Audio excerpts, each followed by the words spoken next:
তাপসী মণ্ডল যিনি আপনার হাত ধরে সিপিএম থেকে বিজেপিতে গেছিল, তিনি আবার তৃণমূল কংগ্রেসে জয়েন করছেন। এই বিষয়টা আমার কাছে অনেক পুরনো।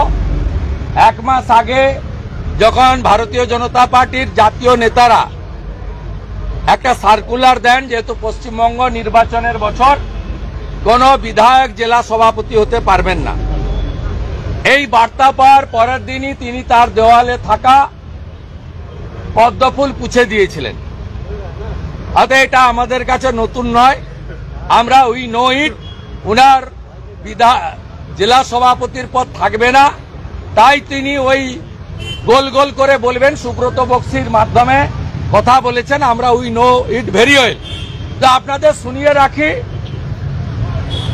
যেমন মুকুটমণি অধিকারীকে, যেমন কৃষ্ণ কল্যাণীকে, যেমন বিশ্বজিৎ দাসকে হারিয়েছিলাম লোকসভায় দল বদলুদের, একইভাবে তাপসী মণ্ডলকে যদি তোলামূল প্রার্থী করে আমাকে কিছু করতে হবে না, হলদিয়ার তোলামূলীরাই ওকে বিসর্জন দেবে। ওকে শুধু নয়, ওর ফ্রেন্ড শ্যামল মাইতিকেও বিসর্জন দেবে।